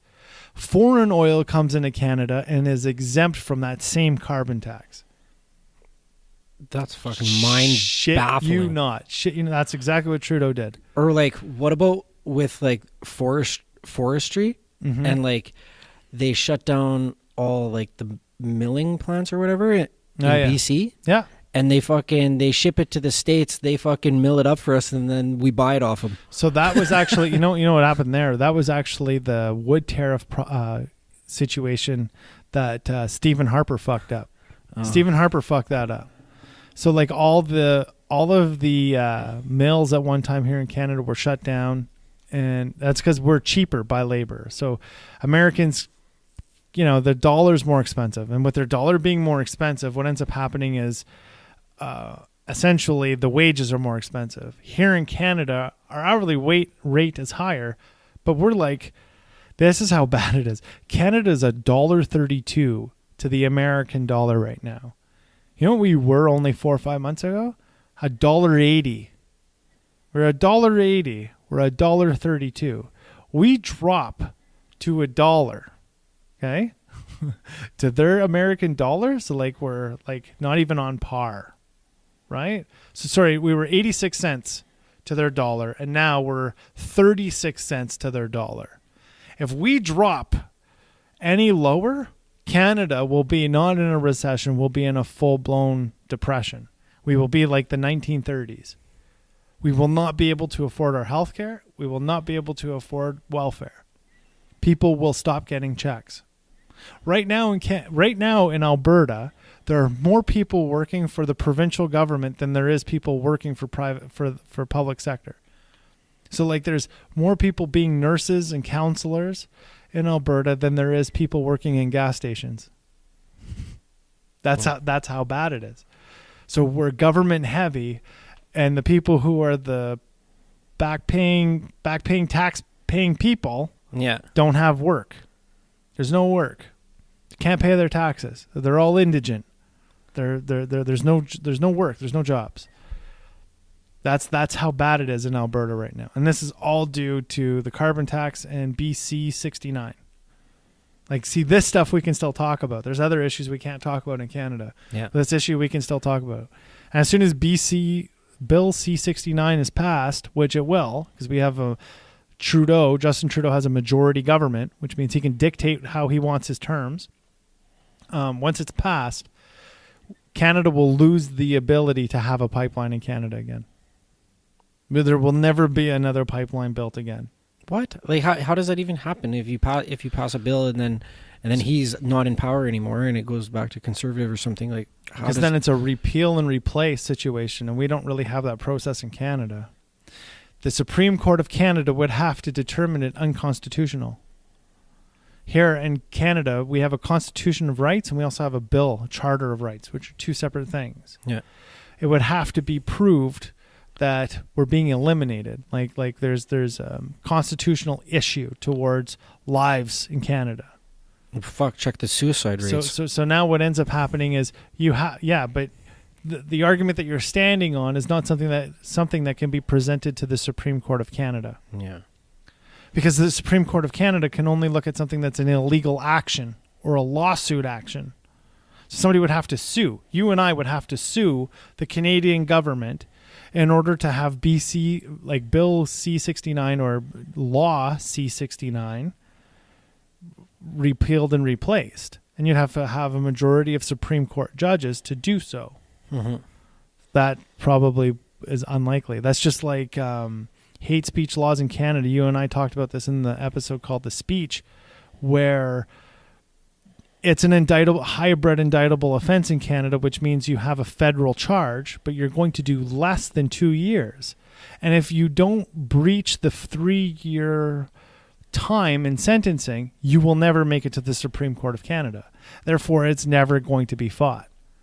The Supreme Court of Canada will never ever see hate speech law put in front of them as a constitutional issue. Never, ever. It will never happen. Freedom of expression will never be utilized in the Supreme Court level in order to fight hate speech laws. That will never happen in Canada, because just of the way how they structured, the way how somebody does their time, right? But you still have that on your record for the rest of your life, is that you were convicted of hate speech. Right? We need to figure out something in the country to where we don't have to give our criminal records to get jobs. Well, you don't. There's a thing called FOIP, Freedom of Information Act in Canada. Yeah, but if they ask for it and you say no, then they just say, okay, cool, you don't get the fucking job. Well, yeah. So it's called discrimination. Yeah. Right? Being discriminatory, though, bring that to the Human Rights Commission without being hired, they don't even want to see that. They'll just dismiss your case. And the reason for it is because the system is set up for employers, not employees. Has been for a long time that way, right? If you were hired, though, and they hired you without looking at a criminal record, and then all of a sudden 4 or 5 months down the line said, we want to see a criminal record check. Can't do that. They can't. That's something you can't go in the afterthought and say, oh, we want it now, though. No. People get grandfathered for things like that. You cannot, if you and I, so like, let's say I got hired and they're like, yeah, you don't need a criminal record, whatever. And then all of a sudden you got hired and they said, you need a criminal record right away. You pass it and you get in.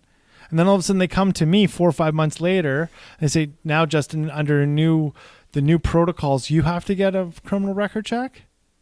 Nope. I'm grandfathered in. Yeah. Can't do that. You can't put somebody under new policy unless it's been cited and it's what's called what do you call it? It's like a over time change. So it's like incremental. It's not like right away. But yo, you know what I did yesterday? What's that? Was it? No, sorry, the day before yesterday. Went for a float. Yes, but I'm not there yet. Okay. I went for a guided meditation at a Buddhist temple. The Friendship Center. It was sweet. Shout it out. Friendship Center in Edmonton is fucking awesome. Yeah. That guy's actually from Nepal. The little guy? Yeah. He's from Nepal. I got his email. He emailed me the PDF format of the Yeah, I can't pronounce it. Sorry. Yeah, maybe. Yeah. Budded something VTT something. And it was really good. So they were kind of chanting in like Tibetan or something like that, and then there was a translator that would translate everything. Yeah. And we would read it. People would read while the translator was reading, and there was like a lot of breaks in between like what was being translated. Like sometimes the Tibetan would go on much longer than the English, right? Yeah. And so I was just sitting there like not reading along but just listening for when it was in English, and I was just like doing my art. And they like, we were doing something on patience, right? And then there was some stuff in there saying that to learn patience, you're going to suffer. Through suffering, you learn patience. And well, like, fuck yeah, I know that for sure, that through suffering, I learned patience. Like, I got bucket loads of patience from all the segregation time. Yeah. But I didn't see how it was necessary that you have to suffer to learn patience. So, like, I posed this question, and then I also gave, like an argument behind it, like a defense, saying, like, well, you could be in the moment doing something and be grateful that you're doing it and enjoying it, but in the meantime, you're waiting to get home to bang your lady, or you have something else planned that you're still very excited for, but you have to practice patience until that happens, because you've already allocated your time to something else. Yeah. Right. And the people there were impressed that I actually had a question, and that because like they're like, do you have any questions? And nobody said anything. And I was like, somebody's got to say something. Come on, somebody say something. Nobody said anything, so I did, right? And like the feedback that I got from them afterwards, like it opened up doors to new relationships.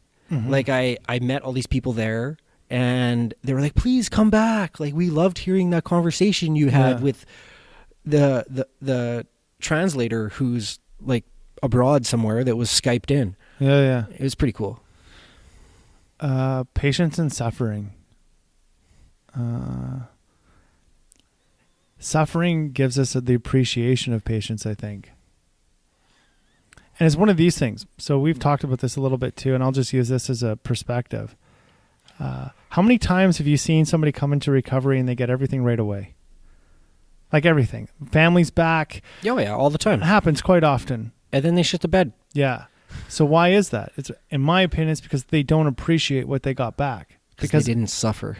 That's right. It wasn't hard fought. They didn't have to gain the patience in order to get it, right? Or to assess if they really needed it, right?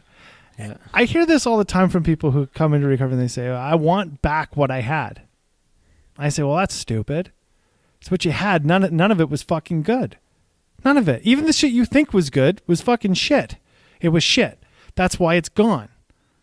And if you keep on thinking that what you had is what you want back, you'll never get anything better than what you had. Yeah. I'm in life today to have a better relationships than I've ever had before, to have the best body that I've ever had before, Yeah. to live the healthiest, longest life I possibly I've ever had, Yeah. ever in my life. Yeah. And if I equate today to what yesterday was, well, I'm never going to have anything better than yesterday. Yeah. That's resting upon laurels. I hate it when you say that. I've already. That's the most fucking. I don't even know. Like, it sucks. 1904 schoolhouse saying. Sure. Get off your laurels. But it's one of those things. But that's exactly what it is, because it's not really being lazy, and it's not really being. It's complacency. I wouldn't even say it's that, because it still means I'll do things, but nothing more than what I did before. Yeah, you're not going to challenge yourself. You're fucking, yeah. Those are that becomes. You're not going to take risks. That's right. There's no excitement, right? And that's fine. Not everybody has to have excitement. Then you become a dry drunk. That's horrible. Yeah. I mean, I would being a dry drunk is pretty brutal. You might as well just go back out and drink if you're a dry drunk, because then at least you'll be happy. I've said to people, I've said to When you're people, drunk. I'll buy you your first drink. Fuck it. Like, you want to go to the bar? I'll sit with you.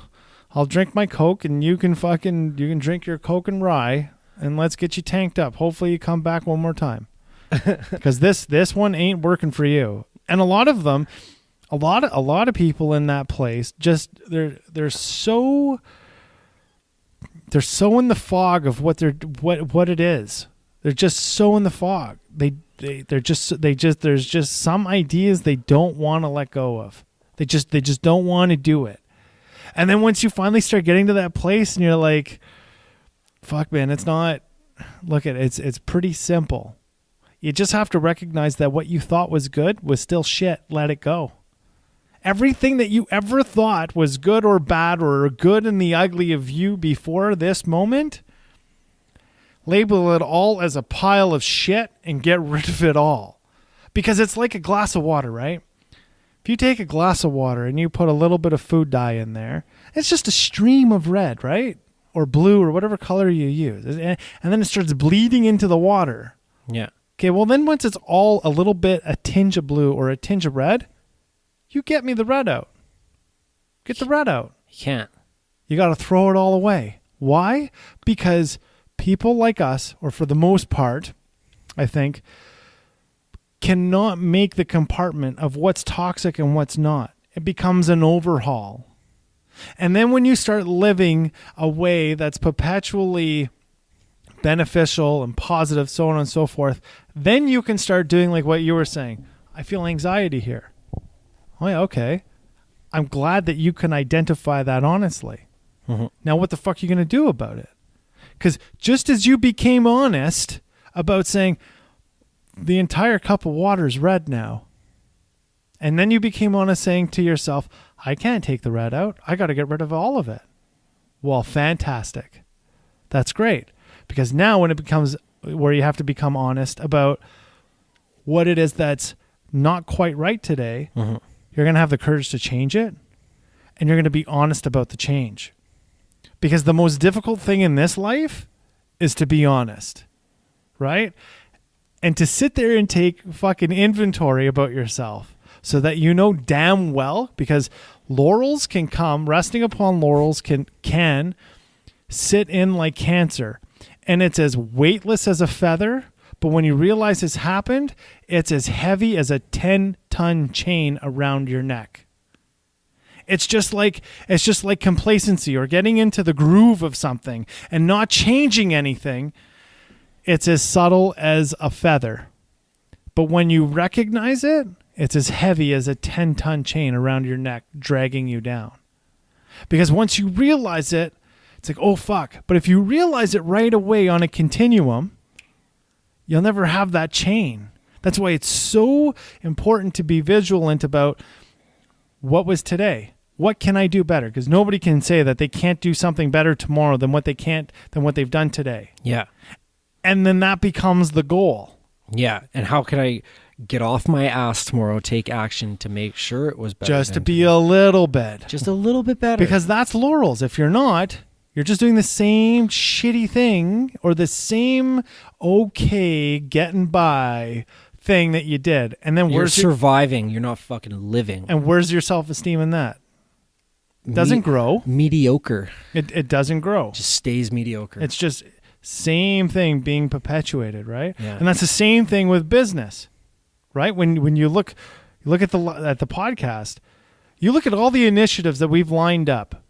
That wasn't what we did last year at all. Last season was, we were winging it.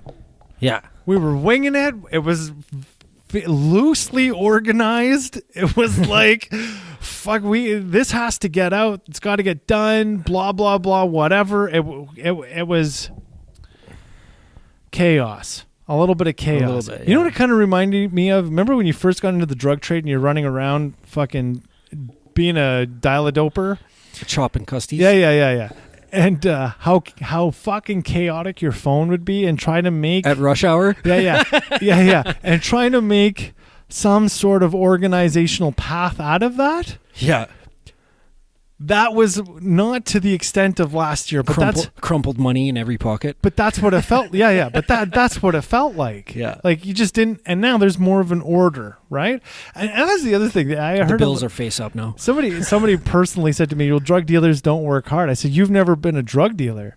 I mean, I've worked projects where I built skyscrapers and bridges and overpasses, and I'm telling you, you went home every night. I worked way fucking harder as a drug dealer. Fucking 72-hour shifts than I ever have, and that's even being the fucking boss. Yeah. Being the boss, I still worked my fucking bag off. Yeah. It was more of a schedule, but it was, you still fucking busted your bags. Anybody saying that criminals don't work hard, they have not a fucking clue. It's harder. No. You work harder for your money than you do in the real world, man. You go fucking chop 7 ounce or 9 ounces of crack into half-gram pieces. Yeah. Tell me how you feel when you're done. You know what I mean? 2 tanks of gas later, right? 2 tanks of gas later and fucking crack change all over the place. 5s, 10s, and 20s. 20s are like the biggest fucking bill you have, right? For the most part. Yeah. For the most part. Like anybody who says that, I'm just like, you don't know what hustling is. Like you don't know what that is to turn the phone on and fucking just go. Right? Like to turn the phone doesn't shut off, man. Yeah. Well, unless you do, unless you get pulled over. Well, yeah, or you do flips. Like we used to do. We'd have one stem phone, and then it would get forwarded. Yeah, of course. Otherwise you'd lose your phone. Yeah. That's how I was taught. But yeah, I mean, I think that's the other thing too. Like you look at the bosses who used to run that stuff. Some of the most positive, energetic guys you've ever met in your life, right?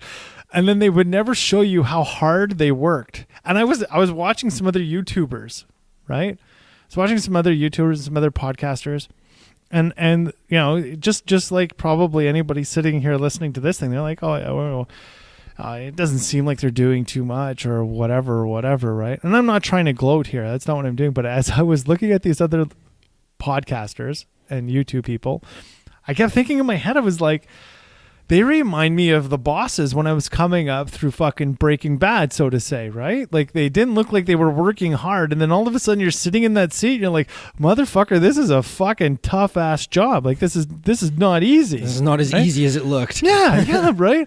And that was kind of the same filter I saw as I'm like watching all these podcasts, like how to start your own podcast stuff, right? It was like, fuck, it can't be that hard. Then you fucking get into it and you're like, son of a bitch, it's fun. Don't get me wrong. It's a blast. It's not a job. Like, I have a lot of fun doing this, but there's a lot of background that needs to happen and happens. Like, even in that, A lot of energy and focus. yeah, and a lot of that Patreon stuff, like that's the Patreon stuff that will help us pay for bloggers, bringing in bloggers in order for us to take them in order to be able to keep the cappuccino rolling down their blogging throats so that they can stay up all hours giving us these wonderful opinions of theirs. Yeah. You know, I mean, that's where the Patreon stuff goes for. It also helps us offset some of the costs for a studio. It helps offset some stuff so that we don't have to be at the whim of taking on any advertiser, because that sucks. I mean, No, we only want to take on advertisers that we believe in, that we use the products, that mean something to us. Yeah, so I'm very grateful for the people that we are in contact with now. So after my my Buddhist temple experience, I that was like the primer. You know, that was my appy. That was my appetizer. Yeah. Because right after that, I made a quick pit stop in Chinatown for some Vietnamese soup, which I made a mess all over the wife's car. And then we flew right to Modern Gravity, and we had a float. It was the old lady's first float. Oh yeah. And she was scared going into it, and I'm like, no, just relax, you know, focus on your breathing, you know, close your eyes. And I'm gonna get her to listen to this episode. She's probably gonna hate me for talking shit about her, but because she suffers from anxiety sometimes. Okay. Actually, all the time. And so she'll get lots of value from the episode that we just had. Yeah. And she came out of it, and she's like, that was fucking traumatizing, because she didn't know how to handle being in the recesses of her own mind. Because she's like, when we got out, she's like, I was like, so did you like it? She's like, and then she started getting into it. I started laughing when she told me she was flipping out. And she's like, don't laugh at me. She's like, I'm not doing another one of these floats until the rest of my life has calmed down. So I don't need to go into that and worry, right? And fucking she tripped herself out in there.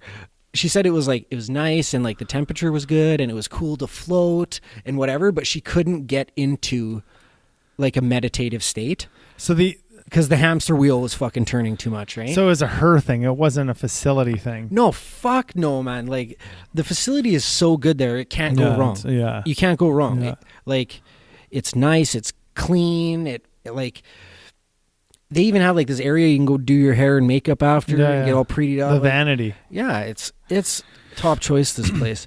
But for me, I had the best time ever. It was my second float, so it didn't take me as long to get into a meditative state. Yeah. And what I did to get into that meditative state, I was just starting to do some self-love affirmations, tell myself I love myself, and then when I could feel myself letting go of any resistance in my body, my jaw, my neck, my spine. Oh, I didn't use the halo this time. It's way better, isn't it? Yeah. I barebacked it. Ears go right in. Yeah. It's fucking awesome. And I seen life on life's terms growing out into the public like the roots of a tree connecting. Yeah. And I felt like it was weird. I had this crazy vision, flying through this tunnel, this matrix looking tunnel, and each one of those roots was a new lifer, a new advertising avenue that we both really believe in. That's how it was cool. It's hard for me to explain in words, but the feeling I got coming out of that, I'm fucking on point. Yeah. You know what I mean? It gave me more confidence because I feel more focused and I'm more driven, I guess, for lack of a better word, to fucking up the game of life on life's terms, to up my fucking pre-show research to up my the amount of time I spend researching public speaking. Yeah. You know what I mean?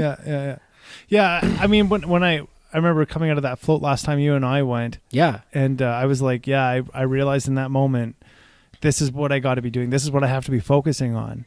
You know what I mean? This is the next avenue for me. Yeah. And I can't say it was that like that. It was just a realization where I was like, you know what, man, this is the benefit. This is the amazingness of the medium and avenue of podcast, of what the podcast is.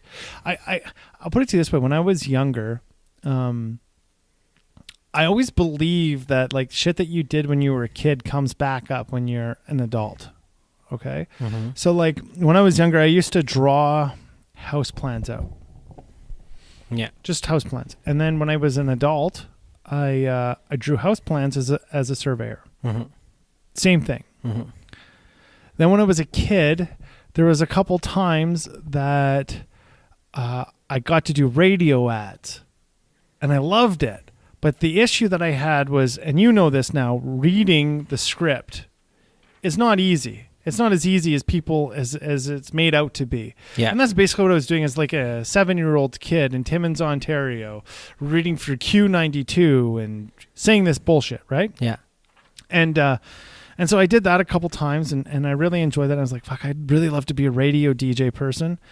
And my hopes were dashed just by somebody killing my self-esteem in high school, basically. Like, I'll never be there. One of those issues was because I am dyslexic.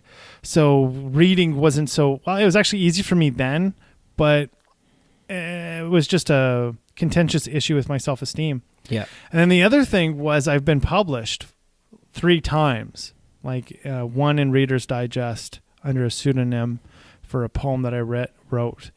And then I was published as a kid with an actual book. And then I was published with a short story in Southern Ontario for that short story and some other forum. So here this year, podcast is happening. It's pretty much like being, I wouldn't say like a radio DJ because we're not really a persona. We are who we are, just talking about stuff. Yeah, we're authentic. Talk radio almost kind of style, long form podcast. And then this year, I've kicked off my book. So I've already spoken to a publisher. Looks like they like the outline of the book. Show them my book. I'm going to be talking to a literary agent soon. So we talked about that earlier of what that looks like for this show. And it's all kind of like coming back to what it is. And I liked survey. I mean, it was fun. Like I liked hiking in the bush. I always did that as a kid when I was in Northern Ontario. I liked drawing like houses and what kind of house I would live in and all that stuff. I really liked it. So I got to enjoy that as a surveyor as well to a degree. Mm-hmm. And then now it's almost like full circle.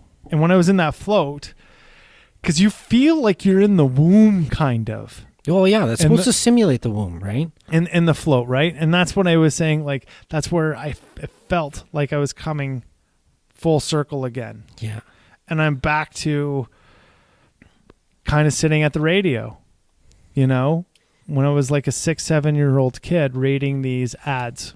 Yeah. You know, practicing that. And then writing the stuff that I wrote and getting published. I'm back writing this book, looking at getting published, right? So it's really, really interesting to see the full circle stuff. And then the financial advising stuff, like the FA stuff. I used to play in the stock market when I was like 10 years old. I bought my first stock when I was like, so I was assessing by the time I was 10 and I bought my first stock when I was 11. And, it was with Landor. It was Battle Mountain Gold Corporation. That was the first stock I ever bought. It was a penny stock. I fucking lost all my money. I did, and I had to get an adult to buy me the stock for me. But I was taught by somebody how to assess, buy, what the paper meant, like all that stuff. And then now now you have to show me. Sure, it's easy. Yeah, are you with TD? No. Yeah, you got to get with TD because you can do it right from your phone. BMO? Well, they probably have it. They too. have it. They have a stock app. Yeah. Yeah. You just got to buy it, and then you can start playing. Okay. You gotta be. It's your assessment that makes all the difference, right? Of which one to buy. Yeah. Yeah. And start rating the watershed boards. Start doing your research. Do your homework. Yeah. It's like a different language. You know what I stock used market. you know what I used to do actually, and I still do this quite often, is I act like some fucking schmuck, and I call the company that I'm looking at buying stock in like I'm a consumer. And I just ask them every stupid fucking question to see what their customer service is like. Mm-hmm. Like if I bought, I shouldn't say it, but I bought into a photocopying company. Mm-hmm. And so I made like I was like a business guy. Well, you and I did this when we were doing research for appropriate advertising costs. Yeah. For radio, we called local radio stations, acting like an idiot, talking to sales agents or marketing agents for that specific radio to see what they were charging per week. It was fucking mind blowing. Yeah, it was like anything above 10 grand. But you see how playing the schmuck or playing the role. Yeah, you get the information. And how much did you learn from that? A lot, actually. Because they just give you the whole thing. That motherfucker still emails me and thinks that I'm that one business owner trying to buy ad space. Isn't that great? Yeah. And then you know what you should do? Email them back from your Life on Life's Term podcast and be like, you should check out the show because this is we'll hire you. Yeah, we'll hire you to do our ad. Bring your Rolodex over. Yeah. Yeah. Kidding. I'll just go steal it. Just kidding. I wouldn't. I actually don't really like. I wouldn't mind. I think for the show, I think a marketer would be great, provided that they stuck within our vision. Some guy just trying to sell ad time or whatever. No, it's got to be, like a lifer. You know what I mean? Yeah. They have to be like themed like us, have the same type of belief system and the same. You know? Yeah. It's pretty. Yeah, we're pretty. As much as we're not niched, we are kind of niched. You know what I mean? Like we're not really. I was saying this to we're somebody. Not niched to like an idea. Really, like it's a bunch of topics. Let me reframe that. We're not niched to a topic. Yeah, we're niched to an idea of doing good. Yeah, or even a lifestyle. Yeah, of providing value. Yeah, of like of giving instead of taking. I saw this guy on Instagram a little while ago. It's fucking hilarious. And he's like, his podcast is like something like, I'm a life content creator or some bullshit, right? And I was like, and he was asking us to be a part of his stuff. And wow. I just saw something on Instagram because I was looking for this guy. Anyways, he's asking us. He was asking us if we would be a part of his thing or whatever, his network. Yeah. And when I looked at his Instagram page, it was like, I'm a positive life coach or whatever. So some bullshit like that with a podcast or whatever. And then first thing I thought in my head was like, well, I'm not a coach. If I was a coach, I would be sitting there like, get part of the team. And sure, I guess the pride is a bit of a team, but I'm not here to coach you. All I'm here to say is this is how I did it. If you want to try it, go ahead. If not, I mean, I'll give my 2 cents if that's what you want. That's fine.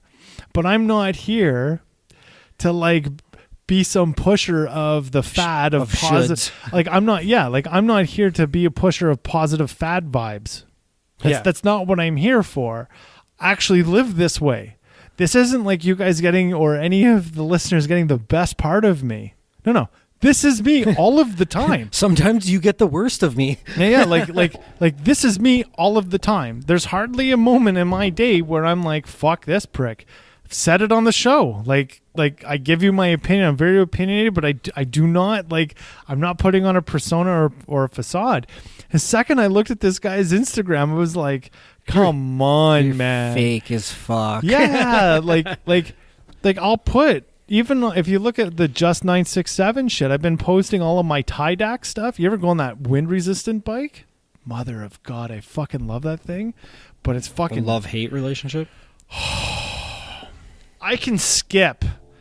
Fine. Because I've been skipping like a boxer for my whole life. Yeah. Mother of God, I do. So I'm doing this interval training. Hold on here. So I'm doing interval training. High intensity interval training.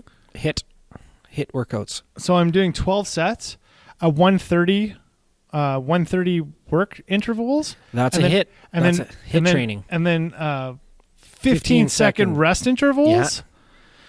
Okay, so I did 10 fine, and you guys can see that on my Instagram. Fine. I was doing like 15 minutes in total, but even when I go to the rest interval, I'm still pedaling. I'm just not pushing the piece, right? So like I'm going anywhere from 25 kilometers an hour down to like 15 kilometers an hour in the rest lulls. Then at the end of it, because I decide let's go faster, I can hit anywhere from 28 to 30 kilometers an hour just doing what I got to do, right? I fucking moved this thing because I thought I was, okay, so we're 10 sets. Let's go to 12. And I kept all the same parameters, 130 and 15. Mm-hmm. Hit 12 and those 2 extra. Oh my God. I just want to fucking ready die. To puke after. Yeah. And so one of the things that Kettlebell Keith said to me was, do your cardio after you lift. He's like, absolutely. He's like, yeah, do the kettlebell stuff, all that shit that's on the video, all that. Because I've been going to the Commonwealth here in the city of Edmonton. He's like, do all that stuff and then do the hit after, do the cardio after with the interval training. So I've been doing that. Holy fuck, man. It's been, I'm not going to say that I've lost weight, but I've lost inches. Like I'm starting to tighten. Yeah. I'm starting to like see a bit of difference. My back doesn't hurt so much. You put a little bit of calories in before you work out? Or? It depends on what I'm doing. Because if you're doing like a heavy weight and then this hit right after, you should eat first, because if you're in a fasted state and you do that much of a workout, your body will start storing fats. Okay. So what I have been doing, so I haven't been lifting like heavy stuff. Okay. I don't go over 85 pounds. Well, do it on instead of pounds, because that varies. Kilos? A rate. It's called RPE, rate of perceived exertion. Okay. And you use a scale, and it's called the Borg scale, and it's from 6 to 18. In between 6 and 18, what is your rating of perceived exertion? Okay. Meaning? So like instead of like, you want to, for hypertrophy, you want to be around 70 to 80% of your 1 rep max for hypertrophy training to build muscle. You know what I mean? Okay. And for endurance, it's anything under that is endurance, and anything over 80% is power training. So essentially what I've been doing is I like resistance training as a fighter. That's one of the best things that we can do. And a lot of the reasoning, especially for grappling, is because it gives you those interior muscles to hold, right? And then as a boxer, your that kind of strength is what's necessary for knockout power. To be a boxer, you don't want to be a big guy. You want your muscles to be fucking light and to endurance. And for endurance. But where you get your knockout power is the twitch. Yeah, in your wrist. Yeah. Well, it's not even so much the wrist. It's actually the bicep and the twitch at the bottom, right where you can feel your bicep hit your armpit, and then your shoulder. Yeah, that's the twitch. So as soon as that elbow comes up, that's where I'm feeling that twitch. That's where the knockout power is. So when I'm punching, it's coming off the shoulder, right? Okay. It's not coming from the back. Everybody, when they punch, they always want like their tricep to fucking flatten somebody. No. It's right here. It's right from the shoulder, right? So as a boxer or a fighter, it's all about resistance training. And that's where you should start. So when you're do like your warm-ups should always be on the resistance training. And it should be slow movements out. So like I'll take, I think it's like 90 pounds of resistance, and I'll put the 2 cords together in the middle of my chest. Fly. Yeah, but I'm pushing forward, almost like a punch. So it's like a close grip press. Without allowing my shoulders to come forward. So my back has to be straight, right? And abs engaged, right? Yeah, core engaged. So by doing that, what that actually is going to give you for your shoulders is it's going to give you that strength of that twitch that you're looking at to punch, okay? Then from there, what I'll do is I'll do a quick kettlebell, like the kettlebell circuit that Keith has given me. Yeah. You should give me a copy of that. Then after that, I'll go into the actual weights. So like vanity weights is what I call it, vanity lifting to look good. Yeah. I'll lift that stuff. So I'll do like the back press. I'll do some rows, probably do legs, but I don't do anything to where I'm so exerted that I won't come back the next day. Yeah. Because in the game that I'm trying to play for myself is you're trying to burn more calories than what you eat. And in a long term, I want to keep going to the gym 5-6 days a week. Yeah. I don't want to be 2 days, 1 day, 2 days, one. I don't want that. Right. Yeah. I want to be able to go all of the time. And then at the end of that, I'll feel a bit of sweat from that stuff, but I'm not like dripping like those guys who are just, and I'm a sweaty mess. And I generally try not to go past 7 reps in 3 sets. I usually start like 5, 6, and 7. Okay, so for hypertrophy, so for vanity and building the muscle, you want to keep your reps in between 8 and 12. Mm-hmm. And then like anything over 12 is endurance and anything under 8 is for power. So that's what I've basically been doing for sorry, not power, strength. For sets, right? Like that's basically the range that I stay in. I don't go over 85 pounds. Unless like the back press though, I can hit like fucking, I can do a substantial amount of weight really, but I'm not looking. What's a back press? I don't know. It's no overhead press. Yeah, shoulders. Sorry. Shoulders. The machine says back press, but I think it's a misprint. Sorry, that's my thing. Mm-hmm. So anyways, I've been doing that, and then after that, that's when I'll go and do the cardio.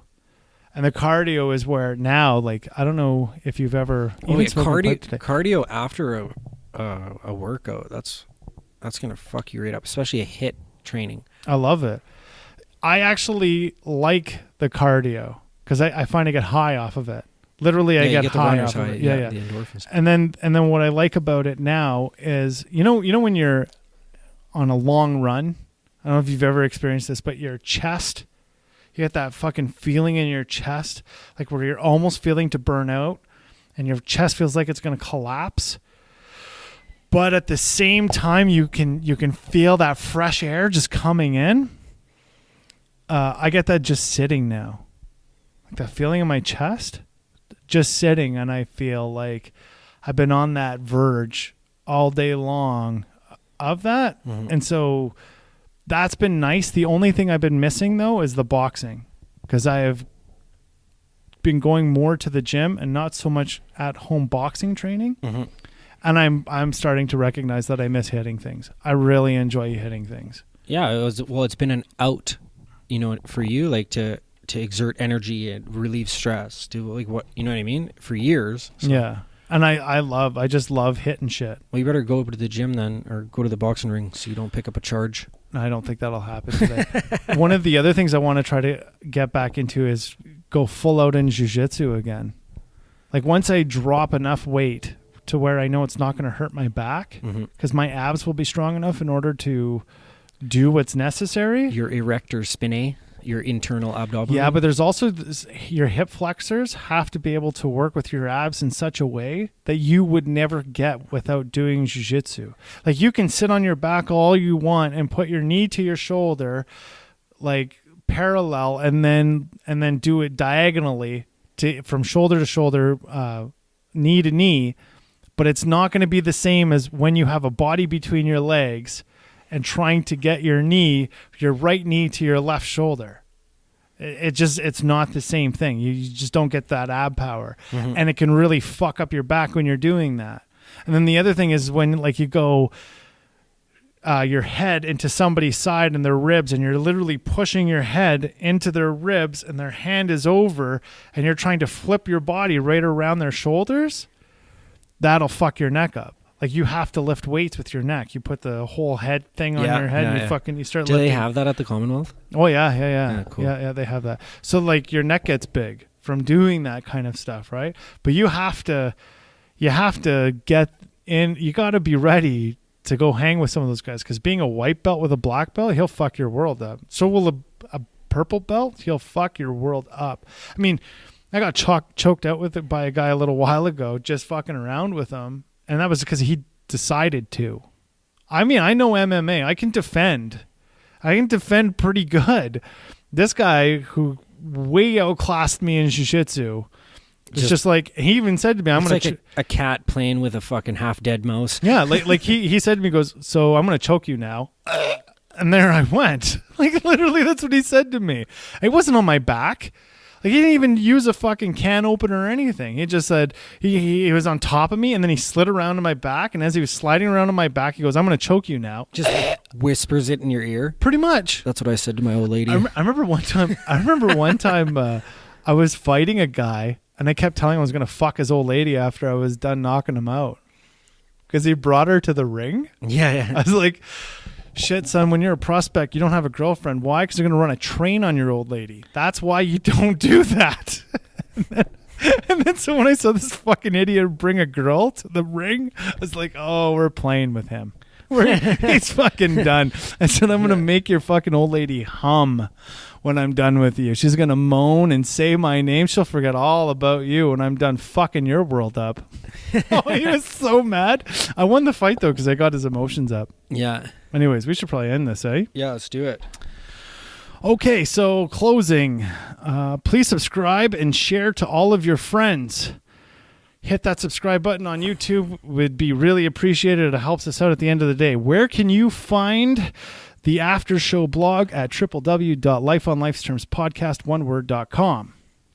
Please become a Pride member at your soonest convenience. That means going to our website at www.lifeonlifestermspodcast.com and giving us your email. We do not solicit your email. We will not sell it to any of our advertisers. The only reason why we want your email is so that we can tell you when upcoming shows are coming out, as well as the brand new blogs that are being posted.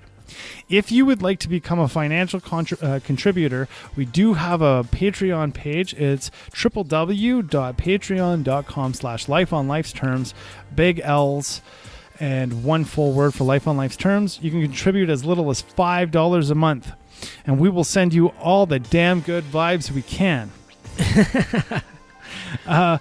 That's it from us, man. It's been an excellent episode, everybody. Justin, you did wonderful, my friend. So did you. We had fun. Yeah, I had fun today. I like longer. Yeah. Longer is better. Longer is better. That's the 2019. Longer is better. Yeah.